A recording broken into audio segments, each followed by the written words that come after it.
Hello foodies, எல்லாருக்கும் weekend எப்படி போச்சு? எங்களுக்கு வழக்கம் போல் செம்ம ஜாலியாக போச்சு. ஏன்னா காலங்காத்தாலே குளிக்காமல் கொள்ளாமல் சாப்பாடெல்லாம் செஞ்சு கட்டிக்கிட்டு நாங்கள் போன இடம் தடா ஃபால்ஸ்ன்னு தான் சொல்லுவாங்க.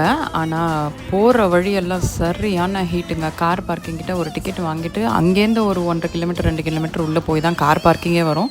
பார்க்கிங்லேருந்து ஒரு 1.5-2 கிலோமீட்டர் ட்ரெக்கிங் பண்ணோம். நம்ம எந்த தண்ணியில் குளிக்கணுங்கிறது செலக்ட் பண்ணுறது பொறுத்து தான் அந்த டிஸ்டன்ஸ். என்ட்ரன்ஸ்லேயே குட்டி போட்டிங் ஏரியா வச்சுருப்பாங்க. இது அவ்வளோவா ஆழம் இல்லை, பட் ஃபன்னுக்காக விளையாடலாம். இது தவிர ஒரு கிலோமீட்டர் உள்ளே போனீங்கன்னாலே இந்த இடம் வந்துடும். இதில் நிறைய மக்கள் எல்லாம் குளிச்சுட்டு இருப்பாங்க. இங்கேயும் நல்லா தான் இருக்கும். அதை தவிர இன்னும் கொஞ்சம் மலை ஏறி உள்ளே போனீங்க ப்ரைவேட் ஸ்பாட்ஸ் மாதிரி இருக்கும். நாங்கள் ஒரு இடத்த பார்த்து பிடிச்சி ஃபேமிலியோடு அங்கேயே உட்காந்து ஜாலியாக என்ஜாய் பண்ணிட்டு வந்தோம். அதுக்கும் தாண்டி மேலே ஏறி போனீங்கன்னா ஃபால்ஸ் இருக்குது. ட்ரெக்கிங்கில் பழக்கம் இருக்கிறவங்க சின்ன பசங்கன்னு ஏறிடுவாங்க. பட் லேடிஸ் குழந்தைய வச்சுட்டு இருந்தீங்கன்னா கொஞ்சம் கஷ்டம். ரொம்ப உள்ளே போகாமல் கிட்ட இருக்கிற தண்ணியிலே விளையாடிடலாம். ஃபேமிலியாக 1 டே ட்ரிப் போயிட்டு வரதுக்கு இது ஒரு நல்ல ஸ்பாட்டு. கண்டிப்பாக ட்ரை பண்ணி பாருங்கள். நம்ம சேனல் மறக்காமல் சப்ஸ்கிரைப் பண்ணி வச்சுக்கோங்க.